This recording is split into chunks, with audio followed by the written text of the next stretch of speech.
Cash call. I'm coming in. YouTube, what's up, man? It's your boy Wi-Fi Deli, and we back with another video, man. Look, we finna react to the Myplayer builder complete breakdown. 11 minutes. You know, let's get into the video. Let's do this thing, man. 2K26, man. Let's get it. Weight wingspan, you can change that in the main menu. This is the first screen that you see, but I recommend pressing the bumper to get the detailed view. The detailed view is going to allow you to see not only your body types, but more importantly, the badges that are going to be able to unlock with your height, weight, and wingspan. And also it shows you the badge tiers, which is even more important this year with the badge max +1 and +2 perks. Your badge tiers are going to matter. We'll get more into detail of how you can utilize those and what you should be paying attention to, because some of the badges have switched to different. Let's look here. Okay.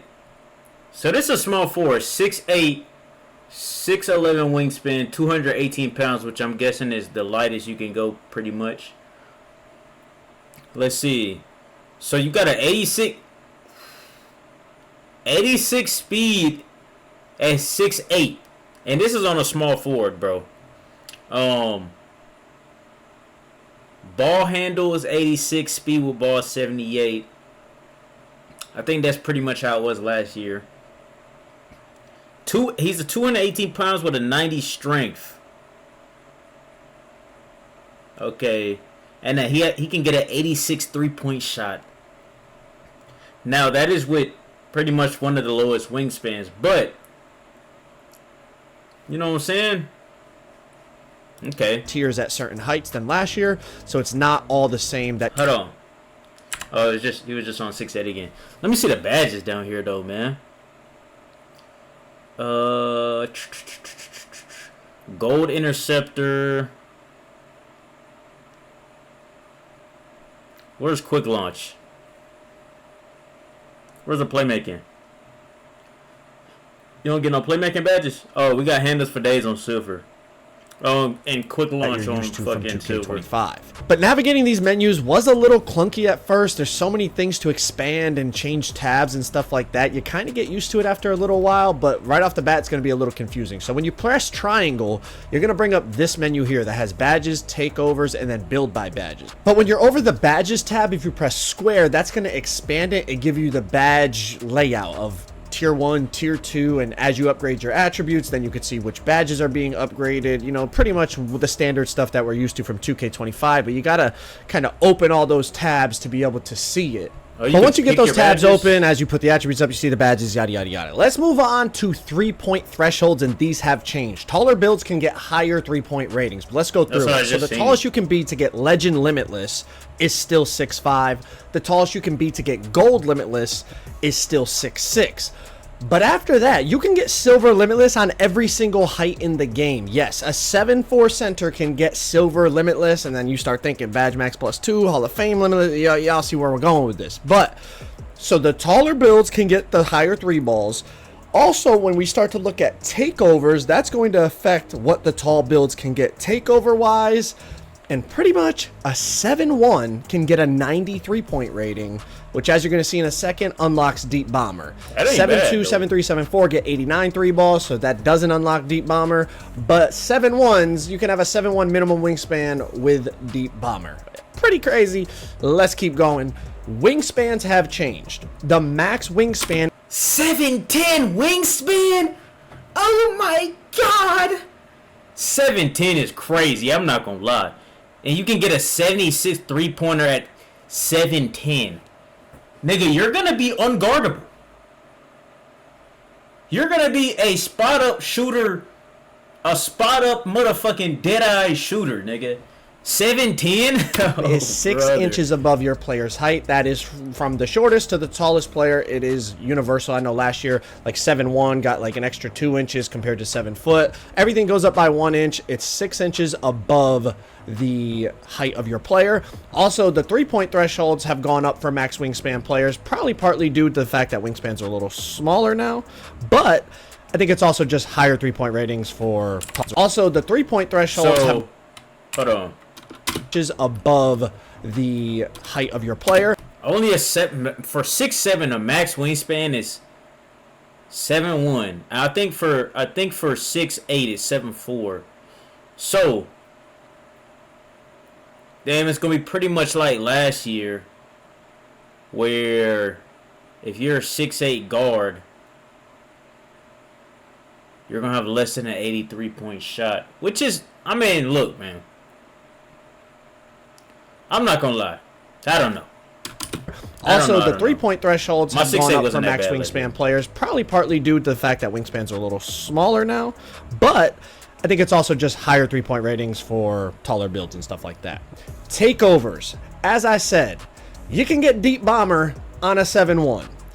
Make sure when you're making your builds, you are looking at the takeover requirements. It is whatever ability you want, it is the same. I know last year there was like different takeovers that had the same takeover ability, had different attribute threshold like unlocks. Not this year. Whatever takeover ability you want, it is the same requirement regardless of your build. There is no, regardless of the takeover that you choose or custom takeover, the ability is the same rating. So Deep Bomber is 93 pointer. So you got to make sure your build is able to get that if you want to get Deep Bomber. Another example is Blur. Blur is 85 ball handle, 80 speed with ball. So make sure you're looking at these requirements when you're making your build. Very, very important to make sure you get the takeover ability that you want so that you have access to it when you do your custom takeover, or if you're somebody that decides to not use custom takeover. Or if you're somebody that doesn't want to use custom takeover, you still got to unlock the ability by meeting the requirements if you use a regular takeover. Okay, the next thing I want to talk about. When you look at the takeovers, pay attention. Some of them have changed. Some of them have been combined. You have, let's say, for example, last year, See the Future was part of the rebounding badge. See the Future is now part of Rim Guardian badge. You also have, like, the Brick Wall take is now part of the rebounding takeover. I'm not using the specific names. Obviously, you look at the list, you can do it, but I'm just giving the generality so it's easy for everyone to understand. You also have, like, the defensive take.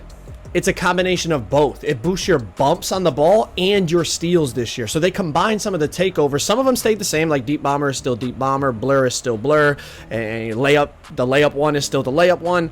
But some of them have been combined, and I think it's like the Sharpshooter one. That one also boosts your ankle breakers now. So that's like the combination of, I think it was called Marksman and Silky Shooter from 2K25.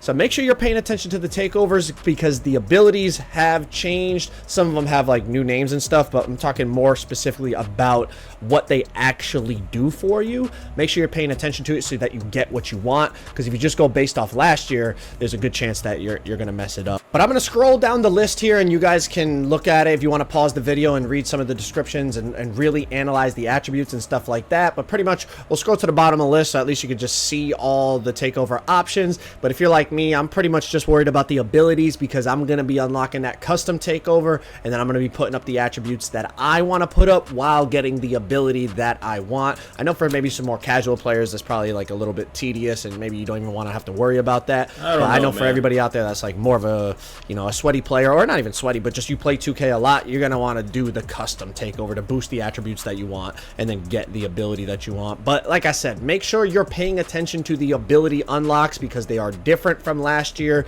Meet those requirements, you'll get the takeover that you want.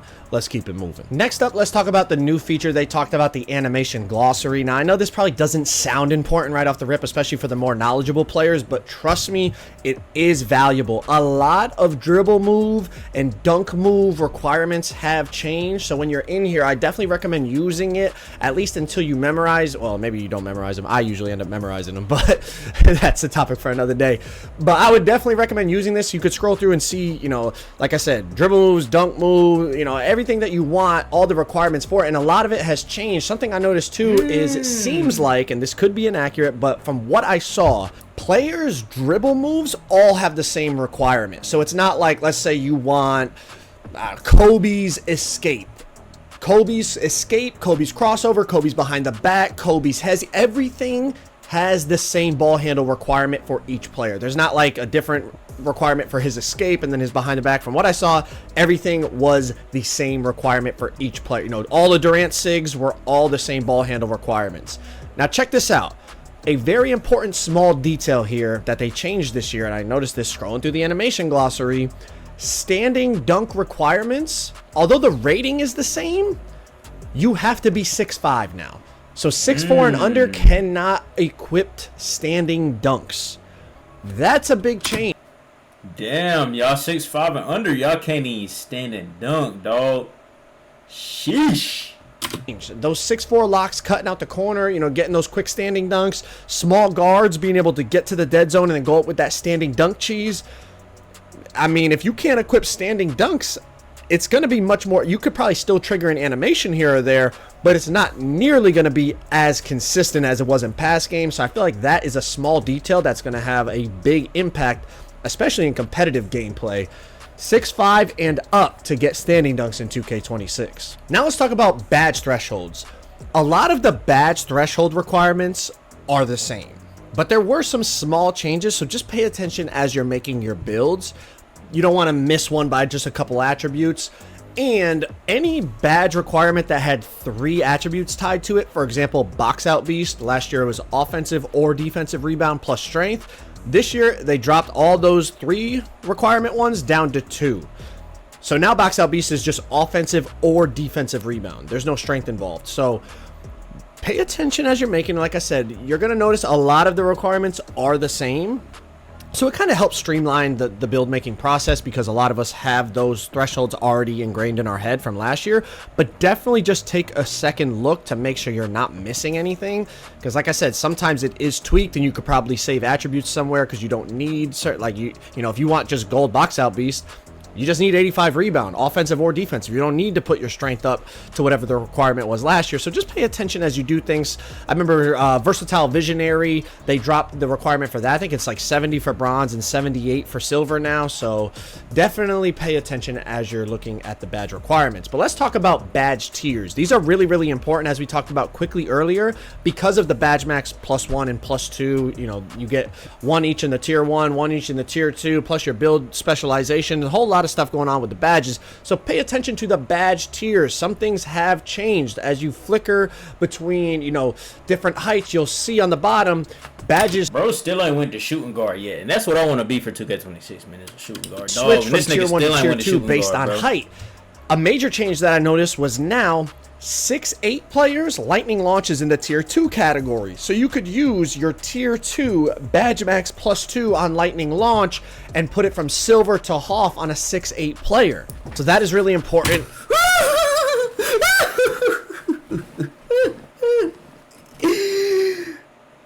Max +2 silver to fucking Hall of Fame nigga on a 6'8". Man, what? We're fucking back, nigga. You not only pay attention to the badge tiers, but what badges may have switched from tier 1 to tier 2 from last year that maybe you had ingrained in your head. Let's move on to relevant badges. In the menu now, you can click R3 while you're hovering over an attribute, and you're going to see badges down below that are tied to that attribute will highlight in like a bluish, kind of greenish, like a turquoise. I don't know. You tell me what color it is in the comments. I mean, I'm bad at this, but they will highlight the badges that are tied to the attribute that you're over. It's just a small quality of life thing, but definitely for newer players, it probably is nice to see like, okay, this attribute will help me get these badges. Like I said, for more experienced players, you know, you're probably never going to use it, but for newer players or players looking for more help and guidance in the builder, definitely a valuable tool to use. Let's talk about attribute weights real quick. A lot of the attributes feel relatively similar in how expensive they are at specific heights, but certain things that I noticed, things like driving layup felt like it was a bit cheaper. Pass accuracy felt like it was a bit cheaper. So pay attention as you're going through the builder. You know, it might look so similar, but there are these small little changes that could really have an impact on how good your build ends up being, and more importantly, how much you end up liking your build. You know, you could make a build and then be like, man, I didn't realize like I could have got all this pass ac, or, you know, I could have just went 1 inch shorter and got my lightning launch in you know, a different tier, so then I could have used my badge max +2 in a different spot. Like, there's just so many little different factors that if you really utilize them correctly, you're going to be able to make some crazy builds on NBA 2K26. But if y'all want to check out a Kevin Durant build that 2K says has no weaknesses, click that video on the screen right there. Let me know what you think. You know. New Sharpie Creative. Appreciate you guys, man. Go ahead and like, comment, subscribe, man. Let me know what you think about 2K26. I think we're back, man. I think we're officially back. Yeah, you guys take it easy. Peace out.